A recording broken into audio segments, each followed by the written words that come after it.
Hi guys, I'm Vanessa. Howdy, I'm Rob. And we're the Vital Revival podcast. I don't like. We're gonna keep do it at the same time? We're gonna keep it, but it's so corny if we do it at the same time. Watch this. Let's do it again, but we'll do it at the same time. Okay. Hi, I'm Vanessa. And I'm Rob. And we're the Vital Revival podcast. We tried. No, hate it. Okay. So yeah, we're here today to talk about, continuing the conversation on medicalization and getting more into maybe the nitty-gritty how of it, how it works. How it's done, kind of. I mean, granted, that's such a big topic, and to cover that in one episode is a big undertaking. So we're going to skim the top. We'll do what we can. And also, with this podcast and any of these podcasts, I think I kind of want to throw it out to the audience where if any of you know any experts, if you know any people that have some kind of specialized knowledge in these realms that we're talking about, send them our way. We would love to interview people that are... it sounds snobbish to say qualified to be interviewed. Yeah, more authority maybe on the topic. Yeah. Absolutely. Yeah, shoot us a message if you or someone you know can weigh in on this in a more professional capacity, for sure. And you can do it in a voice message. We have that feature enabled on the podcast via Spotify. And you can also send annoying voice messages to us that we can play on air live. Maybe not live, depending on how annoying they are. That could be neat. No, if it's, go ahead and do that. Actually, I advocate for that. Send us an annoying voice message. We will play it on air The live. more annoyinger, the better. Yeah. In fact, let's make it a challenge. The most annoying one will play. This is dangerous. This is terrible. This is dangerous. You haven't met my cousins. You haven't met my cousins. But Ollie, I do challenge you to that. I challenge you, sir. Oh boy. It's going to be annoying. Stakes are high. You have no idea. I can't wait. But yeah. So bringing it back to where we left off last time we were talking about medicalization, what it is, right? And again, medicalization is over-medicalization is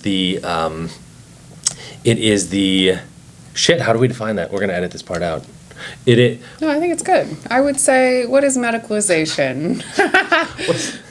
So medicalization it's defining and creating medical diagnoses for conditions that could be treated naturally, but instead they're created in order to fulfill pharmaceutical. There's almost too much stank on it. What, my definition? Or Yeah. Well, my definition is stanky. It's too much stank. Okay. Too much stank. Right. I think. Okay. Do try. Okay. So I think it would be, the labeling of a normal human condition as a medical concern. Oh, much better. When that condition can be treated with non-medical means. Yes. That's so much better. Thank you. Clearer for sure. Gosh. No stank whatsoever. Yikes. Yeah, I got a little wordy. Took 2 showers, that's why it's not stanky. That's it. Good to know. Okay, so that's medicalization. And what's next? Should we give them an example of medicalization? One of my favorites, 2 of my favorites are obesity. Obesity is a good example of that because components of it are medical for sure. You get metabolic syndrome, you get all sorts of other health concerns from Diabetes. obesity. But obesity is a health concern that is best treated with exercise, lifestyle modifications, dietary changes, etc. Natural things. Yeah. Not pills. Correct. Yeah, not Ozempic. Right. Or semaglutide or any of those other things. Exactly. I also think that ADHD, which is really prevalent right now and currently growing, there's, I don't have the statistics in front of me, but I think they're in the previous episode, where a good percentage of people now are being diagnosed with ADHD, except that condition is entirely subjective. There's no test for ADHD. All, people can do is describe, how they're feeling, and uphill is, prescribed for that, which is what, Ritalin or what's the other ones? But anyway, but ADHD also has very natural treatment options for it. You don't have to, that may or may not be a thing that needs pills. Yeah, I think what it needs, probably more than anything else, is for people to go like this, and then... Yeah. Discipline, behavior change. Discipline equals freedom. Yeah. That's what Jocko says. Yeah. I think, a lot of our inability to focus and pay attention to things, which I think a lot of people, even people who don't, call themselves as having ADHD, they struggle with that because that's just our society today, where we're constantly under alert of text messages and emails and, social media and stuff. And that's garbage. Just kind of, so if you're having an inability to focus, it may be less that you have ADHD, and it may be more just that you're overstimulated and need to draw more boundaries. Oh. But Yeah, I agree, 100%.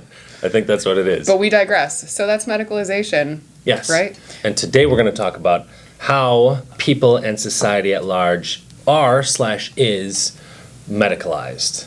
Yeah. What are the mechanisms? Yeah. Or what are the tactics or strategies or means by which a person or a cause or a problem are made into a medical concern? Yep. Are they And then how it's over-medicalized? marketed Yeah. too. Yep, for sure. Fucking marketers. Ugh, awful. They're nasty. I mean, all marketing. I mean, I don't know. I have a background in marketing, so I can't trash it too much, but And I have to be doing advertising and marketing all the time. But I'm not advertising for drugs. I ain't trying to sell me you neither. drugs.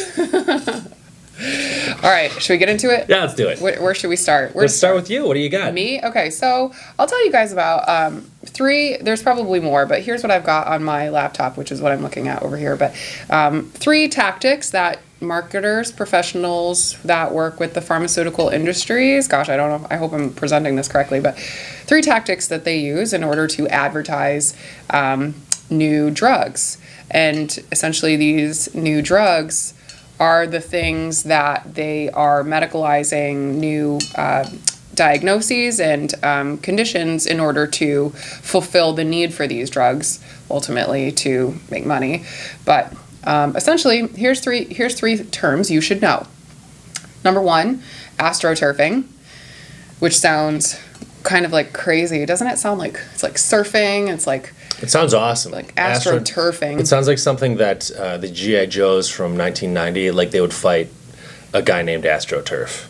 Yeah, I Or can maybe see the that. Teenage Mutant Ninja Turtles would fight like some big mutated animal named AstroTurf, and he'd be like a chipmunk that had gotten like half run over, Wow. Okay. right? Yeah, I see it. Yeah. All right. So, well, it's not that. Yeah, anyway. Astroturfing. It's not that. It's not that. Astroturfing, and I'm just reading this, refers to a deceptive practice in which individuals or organizations create the impression of grassroots support or public sentiment for a particular product, cause, or idea, while concealing their true identity and often their financial motives. So within the context of the pharmaceutical drug advertising, astroturfing involves artificially generating positive buzz or endorsements for a drug through highly orchestrated campaigns, typically through social media, online forums, and other platforms. They do this for a variety of reasons, usually brand promotion, to influence consumer behavior, to counter negative publicity or criticism surrounding a drug, and to amplify their marketing messages. Gosh, that's just the worst. Is that like that fire festival almost? Maybe. Remember the fire festival where everybody showed up on this island and I they do. didn't, there was like no food, there's no water, they had to I like think that was just poor ate organization. each other's feet. Poor management. It Just was they definitely poor management. they were in way over their heads with that. But I don't know if that had sinister intentions. It's a deceptive practice to build public sentiment around something, but while giving the impression that it's a grassroots, natural sort of initiative. So, but it's really just to make money. I think any deceptive marketing practice, like my personal theory about anything in life is that if you have to lie in order to get your way, you shouldn't get your way. Like if you have to lie to people to get them to buy into your product, then that means that if they knew what your product actually was, if you were completely above water and they saw it for what it was, they'd be like, I don't want that. Yeah, and not only that, but then now they'll actually sort of reject your entire, anything that you say there on out. Mm-hmm.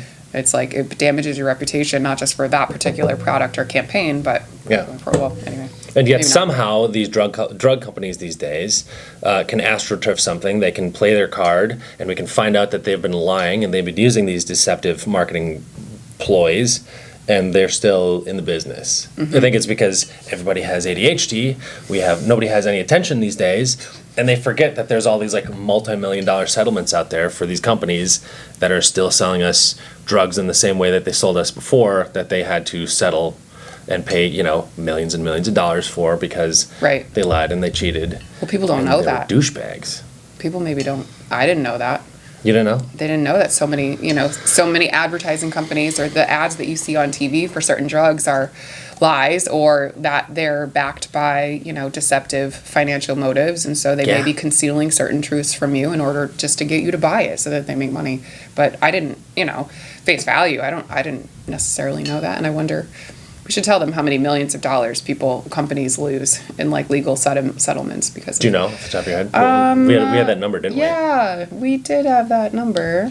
Howdy, folks. Rob here. In this next segment, Vanessa and I are searching desperately for the notes we had taken on the out-of-court settlements the various pharmaceutical companies of the world have made in the last few decades. But to no avail, we do not find them, and so we sit there and hem and haw and yammer and make some friendly noises that add up to approximately jack squat. So I will read you the information after the fact from our notes. In 2022, Cardinal Health McKesson, AmerisourceBergen, and Johnson & Johnson paid a total of $26 billion for their role in the opioid crisis. In 2013, Johnson & Johnson, after pleading guilty to misbranding their antipsychotic drug Risperidol, with allegations including off-label marketing and kickbacks to doctors and pharmacists, reached a settlement of $2.2 billion. In 2012, GlaxoSmithKline, after pleading guilty for unlawfully promoting prescription drugs and failing to report safety information, paid a $3 billion settlement. In 2012, Abbott, after pleading guilty to a criminal misdemeanor for unlawful promotion of the prescription drug Depakote for uses not approved by the FDA, paid a $1.5 billion settlement. And finally, in 2009, Pfizer, after facing allegations of paying kickbacks and submitting false claims to the government, paid a $2.3 billion settlement. And this is just the tip of the iceberg, folks. So astroturfing. Yeah, that's do one. we have any examples of astroturfing that we can cite? I suspect that the breast cancer awareness initiative that happens every October is an example of astroturfing. However, that is actually referred to in another term that I'll cover, which is called pinkwashing. What is this stuff? Is that? Yeah. So pinkwashing would be part of that. But other examples, I don't know these drugs, but if you guys know, Paxil, in the early 2000s, the pharmaceutical company GlaxoSmithKline, also GSK, faced allegations of astroturfing in relation to its antidepressant drug Paxil. So that's one example. And then Vioxx is a pain-relieving medication manufactured by Merck & Company, and this was also associated with astroturfing practices. Mm-hmm. So Paxil and Vioxx are two examples of astroturfing, and I also think this breast cancer awareness campaign, but we'll go over that after. Disease mongering, which is the second tactic used in another term that you should know. So the first one's astroturfing. Number two, disease mongering. So what can I say about disease mongering? How about it sucks? It sucks. It's the pits. Also known as malady mongers. Oh. So essentially, how would you define disease mongering? Just like... A disease monger is where like a fishmonger, for example, is somebody that goes to market, and they're hunched over and they smell terrible and they got a basket of fish and they're like, hey, buy my fish for sale. Like, that's a fishmonger. And a disease monger does that literal same thing. They smell. Buy my disease. Yeah, but I mean, that's what it is they sell the disease. Yeah. And they're not selling it. They're not like, hey, $25 for rickets.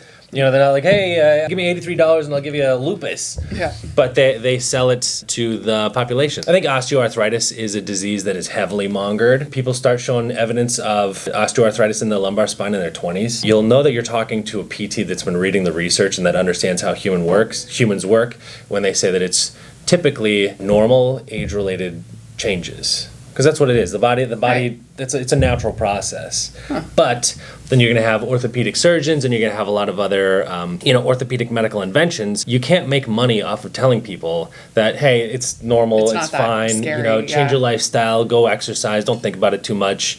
Your knees are going to squeak and crack a little bit, but that's what happens when you're, 43 or 75 or however old you are. Right. Right. So if suddenly that information, if that disease was taken off the table as something serious, then, the medical industry, the medical industrial complex would lose billions of dollars. Right. And then they'd also have to walk it back and they'd be like, yeah, hey, sorry guys, we kind of got that wrong. Sorry about, this person getting, dying on the table. Sorry about the tens of thousands of dollars you had to pay for, a thing that you didn't really need to do. Yeah. So I think osteoarthritis is like, PT's got a lot of that stuff, a lot of disease mongering, which is, unfortunate. I mean, it's a little bit embarrassing for my profession, but I think people are starting to wake up to it.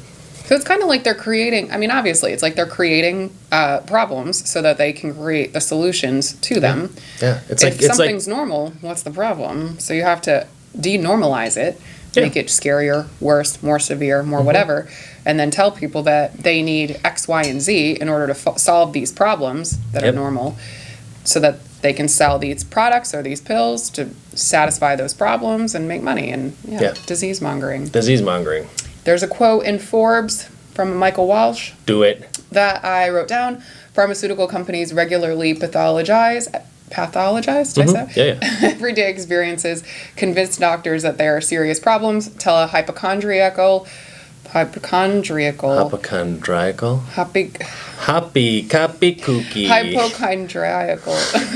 good. It's getting better every time. Do it again. You gotta do it again. You're nailing it. It's so bad. You know what I'm trying to say. Edit this. We'll edit this. Tell a hypochondriacal publication.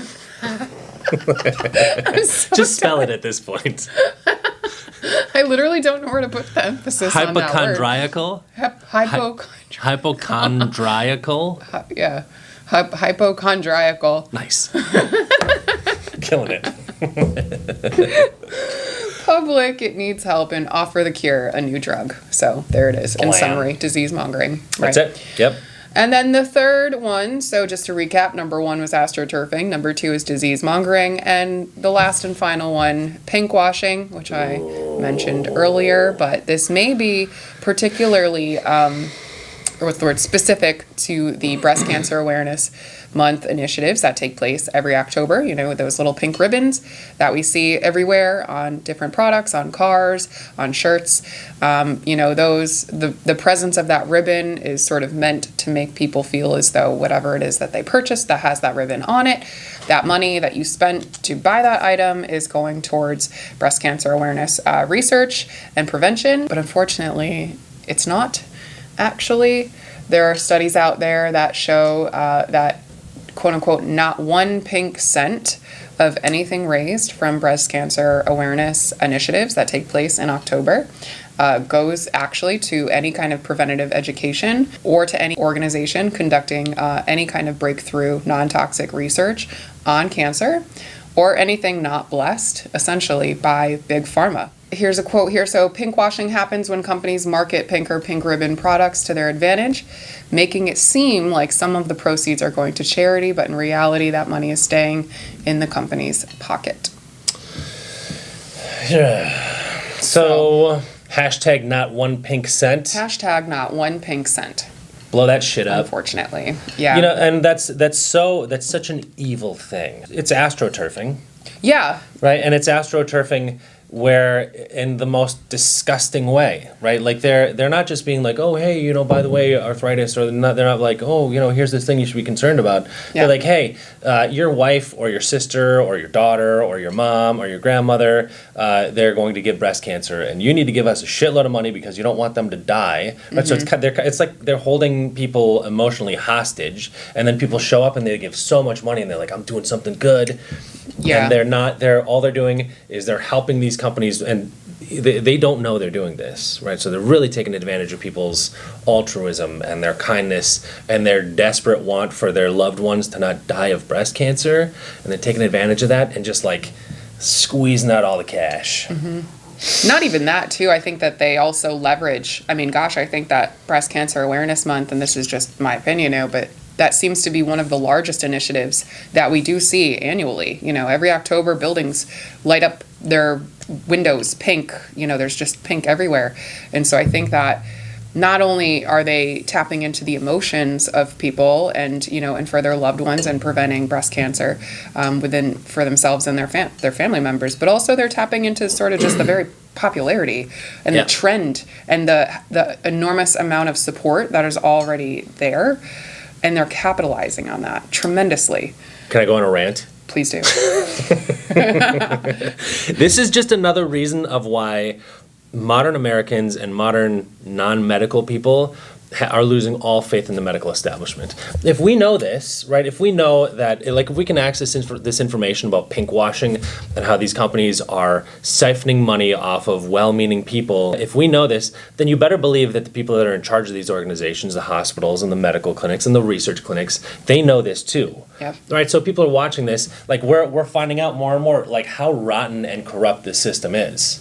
So what we got to do is we got to find out what kind of charities out there. For sure, there are charities and there are research groups that are doing God's work in actually giving the fixing money the problem. to the Yes, in using people's money the way they intended to be used correctly to these charitable ends to save their loved ones. Yeah. Or to save other people from losing their loved ones. Yeah, to that effect, we should probably research that. Maybe in October, the Vital Revival will do something. Is that to support? That's Pinkwashing. Breast Cancer Awareness Month is October. October. We're gonna come back at this full steam October. Yep. We're gonna We're putting a pin in it now. We're just teasing a little bit with that, but yeah. Oh, it makes me mad. Yeah, but surely there's some organizations out there, of course, that are hosting events and are actually collecting proceeds from those events, from tickets and from products sold and all that stuff, and actually giving that money to organizations that are furthering the research on breast cancer. So I'm sure, but on the whole, not one pink cent. Yep. And again, if you guys know anything, if you know any organizations out there, if you know any of these research or charitable organizations that are doing the good work, let us know. Yep. Yeah. Absolutely. Hey, I got a question. If you could have I may have asked you this question before. If you could have any kind of emotional support animal, what would it be? Any kind? Any kind. Any You kind can't at say all? parrot. Can't say parrot. Okay. Or dog. Yeah. Or cat. Yeah, those are predictable. That's a good question. Honestly, I think it'd be highly impractical, but super fun to have an emotional support giraffe. I would just love to just be like a full-grown emotional support giraffe.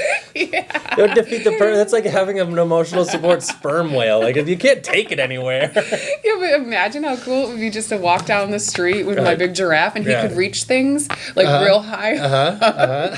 You could take him on an airplane, just fill the airplane with him. Yeah, well, his head would have to like bow down a little, figure that out. But yeah. Okay, all right. I like that. How about you? Answer. What would your emotional support animal Would it be a full-size giraffe though? Maybe a baby to start. Yeah, I'd get a So you'd have giraffe. a baby one, and then you'd what? Put it to like some kind of animal shelter when it got too old and ugly for you, huh?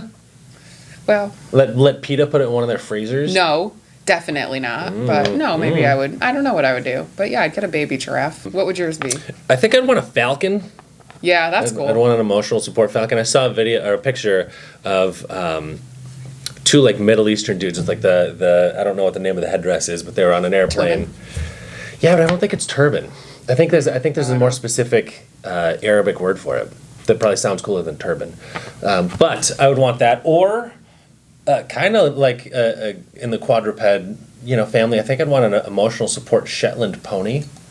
Because then it's at least portable. That's true. Right? That's really practical. And you can kind of ride it. Yeah, that's true. And everyone would want to come up and pet it. And they don't get that big either, do they? No, Don't they I stay think kind they're of like it's like a pygmy small? pony. Yeah. You could get a Shetland Shetland giraffe. You can get a Shetland giraffe. No way. Like a pygmy giraffe. Or like a mini giraffe. I wonder if they have minis. Like they have like the mini dogs, like a mini giraffe. I mean, Imagine that. like if you could get the Chihuahua version Yeah, of a giraffe. of a giraffe. That'd be so cool. I could put it in my purse with its like long neck sticking out. You could have it Like steal. ears. Could steal shit for you. Yeah. It'd just be eating all like the lettuce when I go through the grocery store. Just, I'd name him Jerry. Jerry the giraffe. That's pretty good. If I had an emotional support falcon, I think I would call him. It'd be like eyeball ripper, or like face eater. Ooh, what? Because that's what falcons do. You'd need a nickname for it. That's a lot of Facey? words. Facey. Yep. Okay. Killer. That's cool. Killer. Ripper. Balls. For like eyeball? No. Next topic.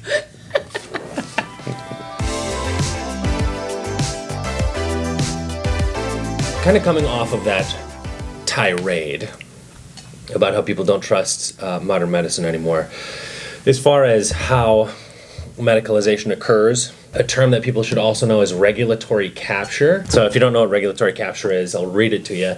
Regulatory capture is a form of corruption of authority that occurs when a political entity, policymaker, or regulator is co-opted to serve the commercial, ideological, or political interests of a minor constituency, such as a particular geographic area, industry, profession, or ideological group. An example of regulatory capture would be, there is a man named Dr. Robert Califf, who has been appointed as the head of the FDA. He's the current head of the FDA. And he's also a paid consultant for the Merck Sharp and Dohme Corporation, Johnson & Johnson, GlaxoSmithKline, AstraZeneca, and Eli Lilly. Ooh, Merck was one of the ones that was accused of astroturfing. Yeah, it's a pretty inbred group. Yeah. And I think a lot of people, again, know this. If they don't know it overtly, where they can like cite names and sources and data, they like people know that this is what's going on behind the scenes. Yeah. If you don't know what's going on behind the scenes, start looking, I start do. paying attention. Him being the head of the FDA, 75% of the FDA's drug review budget is funded by the biopharmaceutical companies. Wow. So again, the Wow. regulatory capture there is this guy is a stooge for the pharmaceutical companies, and they're paying his FDA to review the drugs in order to have them released into the wilds of modern American healthcare. Wow. Yeah. So that's So he's just like their guinea pig, essentially. Not guinea pig, but like he's their stooge. Yeah. He's a stooge. He's a you know Stooge. he's a gopher. Okay. Yeah. Yeah. Not the fun kind of gopher either. And another example that we mentioned in the last podcast is Dr. Fatima Cody Stanford. Oh yeah. She's appointed to the 2025 Dietary Guidelines Advisory Committee, despite working hand in hand with Novo Nordisk, taking money from them, I think to the tune of at least $15,000 that I know of, or that's just out there. And she is also, this Novo Nordisk company are the developers of, why can't I find this? The anti-diabetic and weight loss drug Ozempic, and she's also the one that has said on national television that a person's weight has nothing to do with their diet or their lifestyle. She's the one that said Which is it's crazy. all genetic and it's a brain disease. And she said that simply to promote the need for pills so that pharmaceutical companies could continue making money from people believing that and buying pills because after all, if it doesn't rely on diet and lifestyle, then there's nothing anybody can do about it besides take medication. Yeah.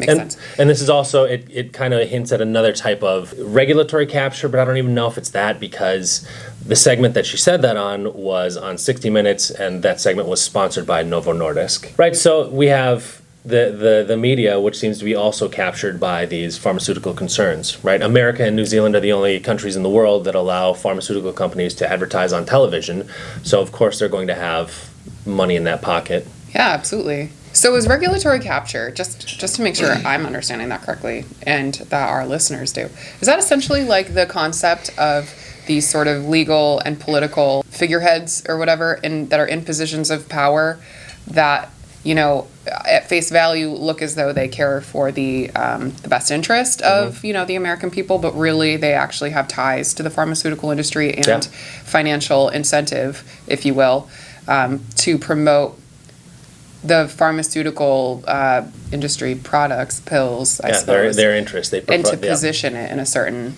way. So they're biased. That's what it is, essentially. Yeah. They're biased and they're corrupt and they're bought and paid for. Like you see Crazy. the door between pharmaceutical companies and the FDA and a lot of the government agencies responsible for keeping those companies in check and making sure that they're operating above board and they're operating with the best interests of the people they're serving in mind. It's a revolving door, right? Yeah. You go from the FDA to Pfizer. You go from Pfizer to the FDA or any one of those big companies. Right. And I think you find the same kind of phenomenon in Monsanto, right? So the big ag companies, they're also they'll have the same sort of revolving door policy with the EPA or any company or any agency that is tasked with monitoring and controlling these companies. Is closely shaking hands with them. Yeah, they shake hands. They sleep in They the have same. lunch They together. sleep in the same bed. They go to dinner. They do weird stuff at night They together. play golf on the weekends. They dress up as earthworms and roll around in their apartments together. They probably have house parties together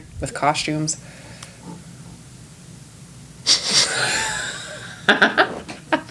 Yeah, eyes wide shut. It's eyes wide shut shit. That's eyes wide shut. Yeah, that's insane. Yeah, it's really no conflict of interest there. Nope, not at all. None, nothing to see here, guys. And again, I think that these, though the astroturfing, all of these things, you can also find that they touch on the fallacy of the appeal to authority. Yeah. I'll read this off. The appeal to authority is assuming that something is true just because an authority said so. Oh, yeah. So just because somebody's guilty of an appeal to authority doesn't mean that the authority isn't right. But just assuming that something was right because an authority said so is wrong. That's not an effective way of thinking. You're going to lie to yourself and you're going to be misled if that's the way that you go. Essentially what we've been saying since we started chatting about medicalization in general, because we're saying we hope that we're empowering you guys to not trust just because what your physician recommends. Trust that as the whole and only truth or option or solution for your healthcare. Question it, challenge it, do your own research. Just because it's an authority figure, saying something, you are still the agent of your own health, and so you have to be. And so here, I guess what we're saying is it's not just the doctors that you should be practicing, challenging and questioning and researching, but also, political leaders, heads of different departments that you would ordinarily think have your best interest in mind, but actually they have the best interest of the hands that they're shaking in mind. So that's just essentially question everything. Yeah. Is that X-Files? I don't know. Is it? Or is that the Scully truth or is Mulder? out here? Both of them all the time. Yeah. But it's also what we find again, and like talking about how 60 Minutes, that bit was sponsored by Novo Nordisk. I think that modern pop entertainment television shows, part of what they do is they encourage people to basically kind of lionize doctors, right? They make doctors seem like they're all the most fantastic things in the world. And I mean, I've worked with tons of doctors. I haven't worked with a lot of doctors that I haven't been impressed with. They get into it because they want to help out. But that having been said, there have been some pretty horrible doctors through history that, maybe early half of the mid last century kind of got involved in some horrible shit. Yeah. Right? Like, aren't there several, just a side note, I'm sorry to interrupt, but like there's a couple documentaries, or not documentaries, movies, I guess, on Netflix now, and I feel like there's more coming out of all these doctors. I got a mention of that coming up. Okay, all right. Are you talking about Dr. Evil? No. His name is Evil. How can you trust Dr. Evil? Is it? Oh. No, I'm talking about the one that was like, what movie is that from? I'm coming up to it. Okay. But yeah, I mean, the thing is that these TV shows like ER, House, Grey's Anatomy. Oh, I love Grey's Anatomy. Yeah, right. But those shows, they don't really. That's not what it's like to work in a hospital. Some of it is, right? Some of it is. That's not what doctors are like. Yeah. Some of them are. But for the most part, that's not what it is. But it kind of glosses over the whole thing, and it says doctors are like this. See, House. He's kind of an anti-hero, but he's always going to help you out. Whoever the hell's in Grey's Anatomy or ER. But I think as a culture, we're kind of trained to, it's like a hero worship kind of thing. Yeah, they put them on a pedestal and glorify Yep. sort of the profession and the industry. Yeah, it kind of encourages the fallacy of the appeal to authority in the medical system in particular, which is maybe that, I don't know, what's behind that whole thing, if it's how deliberate it is, whatever it is, but it's a thing again to pay attention to. And there's actually a good example of how an appeal to authority doesn't really work for doctors. There's a documentary that just came out, I think the day before yesterday, called Take Care of Maya, which is about it's essentially about this young girl whose parents are trying to help resolve her complex regional pain syndrome, CRPS, which is just like a nervous system hypersensitization. It's really tough to manage. And the American doctors aren't doing anything that's helpful, so they end up getting a prescription. They go to Mexico, basically, and they take their daughter down there, and they put her in a ketamine coma to treat the disease. The point of this, I don't know about all that, right? I don't know the fineries of that case, but I do know that in the documentary there are a couple of names that come up that are authoritative, that are undeniably authoritative in the realms as a physician, as a social worker, as people that bear the trappings of authority, and they do horrible things, right? They're corrupt. They seem to be evil. There seem to be, there's hints of pedophilia. There's just a lot of really nasty stuff coming from these symbols of authority. And wait, this was a documentary or a movie? Just came out 2 days ago on Netflix. Yeah, called "Taking Care of Maya." Taking Care of Maya. Yeah. And these people that you're referencing that are notable figures within the health industry, they actually played a significant role in the care for Maya? Yeah, one of them was Dr. Sally Smith, and she seemed like she was a real battle axe. Let's put it that way. Real battle axe. Okay. Yeah, but she seemed like a really kind of evil, cruel, vicious person. Again, I don't know the insides or the outsides. I just know what I saw in the documentary, and it plays. I think it does a good job of showing that, hey, not all doctors are good. Yeah, right. It's a case by case thing. Most doctors are good, but there's also not some. Well, I was gonna say there's the 2 movies. If anyone here has seen the movie The Good Nurse, I think it's called, or there's another movie, but it's like, I think it's about a nurse who was going in and like poisoning her patients in order to kill them or something. But there's like 2 or 3 of these kinds of movies out on Netflix right now, and they're talking about real life stories or they're created stories or whatever. But so perhaps maybe to balance off some of the glorification that we see in House and ER and Grey's Anatomy, now maybe there's a resurgence of documentaries and movies that are revealing sowing the seeds truth. of skepticism. Yeah, exactly. And again, it's like all those things are dramatized too. Take care of Maya. Obviously, you don't go looking at every doctor like they're going to try to murder your kid or don't take do you away that. from your kids. Yeah. But it's reality is somewhere between Dr. Sally Smith and Take Care of Maya and ER. Yeah. In that Meredith Grey at Grey's Anatomy. Sure. She's great. Yeah, she's great. I would want her. She's great.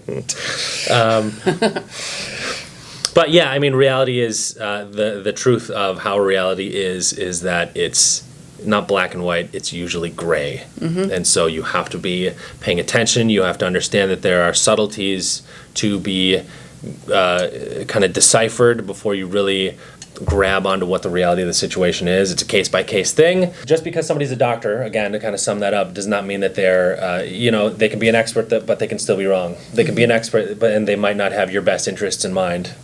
Yeah, absolutely. Yeah. And then, and this is just kind of like as an afterthought. We had talked previously about the ICD-10. The ICD-10 is kind of like the nuts and bolts of how medicalization is actually implemented in the modern world. In terms of how it shows up on your medical chart and how the doctors kind of assign a medical diagnosis to you. It's a classification system. Yeah, so it's the International Classification of Disease. Right now we have the 10th edition that we're using in America. We're going to implement the 11th version, I think, in 2025. A lot of the other countries in the world, or I think like 35 to 64 of them, are using ICD-11 right now.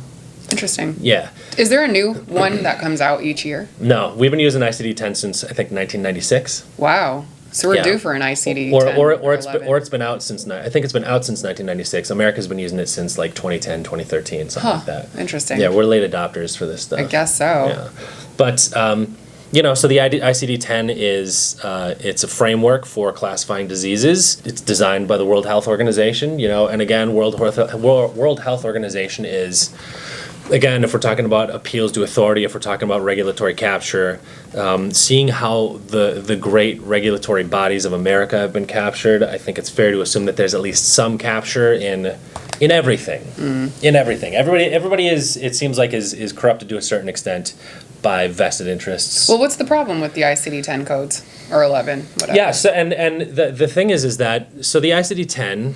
and the 9 and the 11 all of them it's a way of gathering data on the diseases and the injuries and the ailments that people are suffering in the world. Yeah, which is good, right? It's good for us to kind of understand how people are getting hurt and what's actually going wrong with people's health.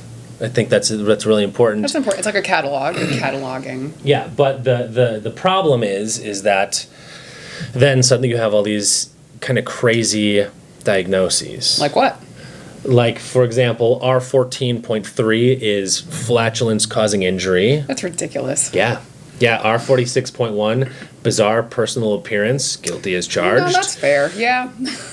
as a medical diagnosis? No. I mean, sure, maybe. Like, how about Z62.891? I mean, if there's a pill for it, I don't know. I mean, there's surgeries for it for sure. Jeez. But then what that is that's the medicalization of beauty. That's the medicalization of aesthetics. Yeah. And that's not good. Okay.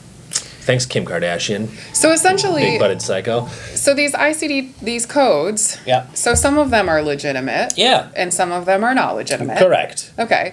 And here, how does that contribute to, and I'm thinking about this as I ask it, like the how of medicalization. So it's these codes, these are how diagnoses, conditions, illnesses, whatever, this is how they are created and medicalized. Once this is created, this code, then presumably a pharmaceutical company can manufacture a drug. Yeah, I mean, What's the step? Like not step one. It's not necessarily pharmaceuticals, and it's not necessarily a surgical thing. It's Just a way for them to make money from the insurance. I mean, yeah, yes. Or is that it? I mean, you have to have an ICD-10 code to bill insurance Okay. to make money if you're a health care provider that's inside of the insurance-based system. I'm not, because I don't want to deal with that shit. Yeah. But even still, if I want to provide my clients with a bill that they can submit to their insurance, I still have to give them a diagnosis. In a nutshell, maybe, correct me if I'm wrong, but essentially, so these codes serve one of two purposes, if not more, but definitely these two purposes. Purpose number one, they create the opportunity for a drug manufacturer to make a drug to solve a problem and to make Sure. money from selling that drug to solve this problem, which may be legitimate or may not be legitimate. Purpose number two, to provide health providers a means by which they can submit a claim to insurance and collect the insurance money, whatever their billable, whatever is, Yeah. for this particular thing, which again may be legitimate or may not be legitimate. Yeah. And then, True? I mean, true. 'Kay. True and also true. And yes. Okay. All those. All Got those it. things. But I mean, again, also there are altruistic aspects of it, in that we're gathering information on population health, and that is important, right? Sure, yeah. If it's just everybody that has chest pain dies from chest pain, and that's the diagnosis, then it's a pretty low definition way of looking at that, because it could be a heart thing, it could be a lung thing, it could be a blood clot, it could be all sorts of other. It could be Yeah. getting a spear jammed through your chest, like that's gonna hurt. You got chest pain. So it's good to kind of tease these things apart. The thing that I find interesting about the ICD-10 and taking a more granular and detailed look at what's going wrong with people in their health is that despite this increase in information gathering, human life expectancy, American life expectancy, is fallen. And it's going down. That's right? compelling. Like, we have better and better information on what's going wrong with people, but we're even cataloging bizarre personal appearance and sibling rivalry. Yeah. Those are codes. Yeah. Man, you mean to tell me or we're cataloging- W56.52 struck by other fish. What? Other fish? W55.52 Why is- struck by a raccoon. What's other fish even mean? Like, it's not that fish. It's Other fish? It's a different fish. That's so if you so walk odd. in and you're like I was struck you by got this fish. You got a fish in your pocket. They're like, oh, but not that one, and you're like, no, it's a different fish. That's other Yeah, fish. it's other fish. Wow. W61.02 struck by a parrot. So we're literally, sparing no details in terms of what we're cataloging or deciding to, Yeah. codify, I Yeah, guess. there's jet ski code. There's codes for jet ski accidents, burning jet ski accidents, Wow. the astronauts getting hurt, orca whale attack. And yet, we're no closer to extending our life expectancy. Yeah, well, in fact, it's falling. Again, it's falling. Oh my God. It's doing the And opposite. that also kind of ties in, it just buttons this whole thing up so nicely. Not so nicely, because first off, it's not nice, and Not second nicely. off, there's a lot of loose strings here. Sloppily. But you have.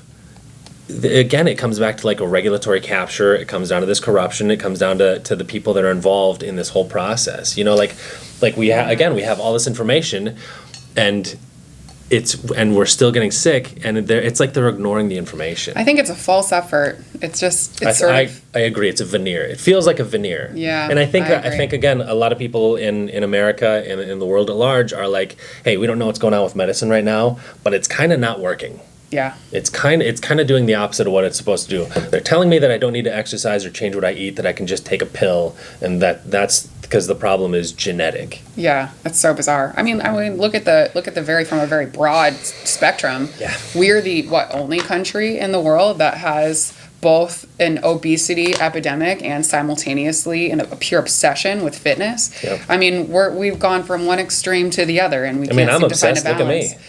Yeah, me too. I go to the gym quite a bit as well. I wouldn't call it obsession, but yeah, I mean, there's that culture. So we have both like diet culture and fitness culture, and then also some of the highest rates of obesity, high cholesterol, diabetes, heart disease, all of that. We're sick as shit. How the two of those can, coexist is surprising. Is I don't know, impressive actually, I guess. Yeah. But then once you learn all this stuff, once you start, learning about pinkwashing and astroturfing and the things that are happening behind the scenes, then you're like, it kind of makes sense. Yeah. I'd be shocked knowing all this stuff that we talked about today. I'd be shocked if we were a healthy nation full of, That's true. well-based, well-rounded, Well, sure. super effective individuals. Look at the great lengths that, pharmaceutical industries and advertisers are going to make sure that we believe everything that they tell us. Yeah, look at the money behind making people sick. Yep. And here's the outcome. So yeah, you're right. Kind of makes sense, doesn't it? All right, well, guys. It does. It makes a lot of sense. There's the how. I want to punch something so hard right now. It just makes me so mad. It's just like, it's crazy, it's crazy. It's crazy that that's where we are in 2023. Agreed. But, hopefully, like podcasts like ourselves, hopefully the more that we spread the education out and spread the message and the news of like what's going on, not the news, but Yeah, spread the news. Spread the news. Spread the news. Spread the news. That's such a weird. Spread the news. People don't spread. It's so weird. We're spreading the news. This is Spreading news. The news. Is it news? But it's not news. It's not No, news. it's not CNN. It's news to no. Well, anyway, we're spreading the news so that you can become more educated and empowered. Yes. So maybe 2024. What? Edit that out. I don't know. Maybe 2024 what? I have no idea. Okay, hold on. Before we go, I got a question for you. Okay. How do you pronounce WALK? Walk. How do you pronounce TALK? Talk. How do you pronounce CHALK? Chalk. Okay, WALK? Walk. Okay. You're correct. Was That's that an correct. accent test? Yeah, it was. It was a test to see if you know how to speak English or not. You know what I have? I have a bone to pick. Name one city in Massachusetts that's not Boston. Ragsdale? What? No. Tiffinlord? Bogsford? No. Shantytown? No. Crudville? You can't name one actual city besides Boston? In Massachusetts? Yes. Hemsford? No. That's not Hemsford. No one knows. You know what? I'm going to vent for a second. Do it. Guys, I'm from Massachusetts. I am not from Boston. In fact, sure a about good that? portion of people that are from Massachusetts are not from Boston. I should know another city. Boston is not the entire state of Massachusetts. I'm like, it's amazing to me how many people don't. There's Glendale, there's Helfdale, None of those there's are cities Windale, in Massachusetts. Nope. there's no. Furbolg, There is, right? There's like, Mitochondria, Salem, there's Cambridge, Leavenworth, there's Mukilteo, Gloucester, there's Cape Indianapolis, Cod, Sandwich, New York, which is all basically also Boston, but there's a whole other side of the state that's not Boston. Mordor, I just want to Mines of also Moria, educate you guys on that too. Mordor, Tatooine, Salem. I mean, that's definitely a Mos little bit Eisley. like, There's Mos Eisley too, though, right? what? Mos Eisley. What's that? Oh, I don't even know what word you just said.